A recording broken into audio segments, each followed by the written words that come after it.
Today we're going to explore a subject that is often misunderstood yet deeply impactful: whole food plant-based nutrition. You may have come across terms like vegetarianism or veganism, but it's crucial to understand that these are not synonymous with a whole food plant-based lifestyle. We'll unpack the differences, examine common misconceptions, and ask the essential question: is this way of eating suitable for everyone? Let's begin with definitions. Vegetarianism refers to a diet that excludes meat, primarily red meat and poultry, but may still include fish, dairy, and eggs. Those who eat fish are often called pescatarians. If one includes both dairy and eggs, we refer to them as lacto-ovo-vegetarians. Veganism, on the other hand, goes much further.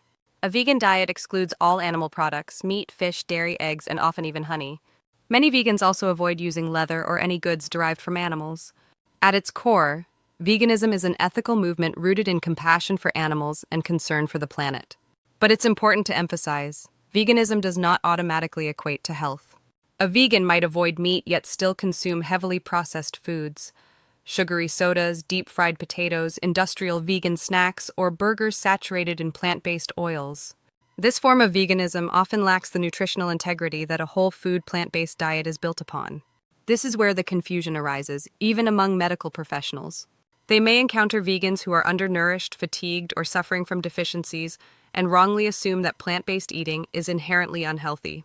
But what they're witnessing is not the failure of plant-based nutrition, it's the failure of processed food diets, vegan or not. So what is whole food plant-based nutrition? It is a science-backed, evidence-informed approach to eating that focuses on minimally processed, nutrient-dense plant foods: fruits, vegetables, legumes, whole grains, nuts, and seeds. It's not about strict elimination or perfection. You don't have to become 100% plant-based overnight to gain the benefits. Even a shift in emphasis, reducing animal products while increasing the proportion of whole plant foods, can significantly improve your health.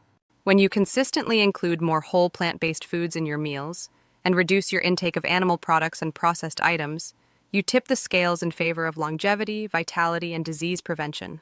This isn't just theory. It's grounded in decades of clinical and population-based research. Let's be clear, I'm not promoting veganism as an ideology. I'm not here to convert anyone to a specific label.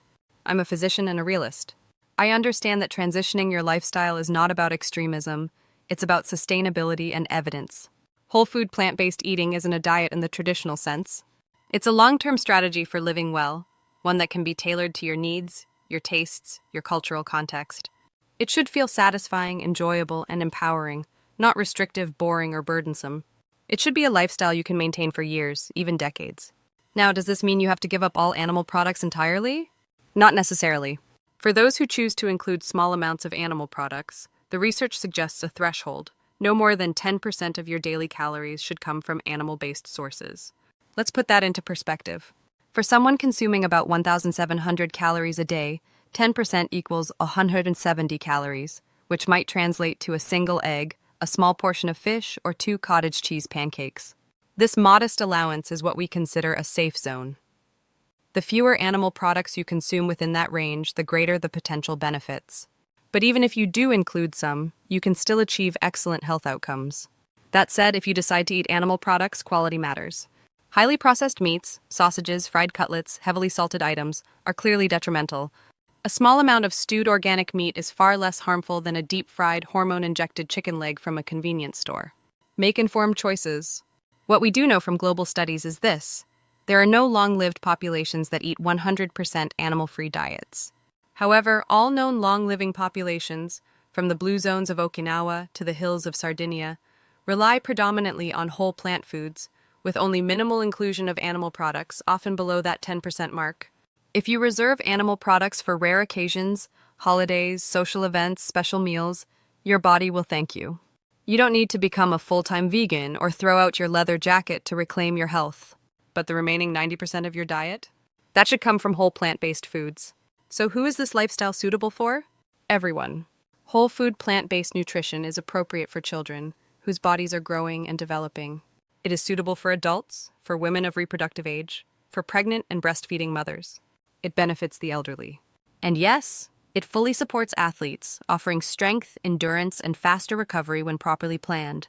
The only caveats are individual intolerances or allergies, which can be managed with personalized guidance.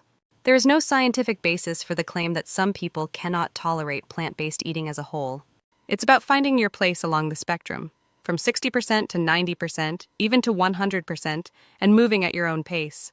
Every step toward a more plant-centered whole food diet is a step away from disease and toward vitality. Whether you're just starting or already far along this path, the direction matters more than the speed.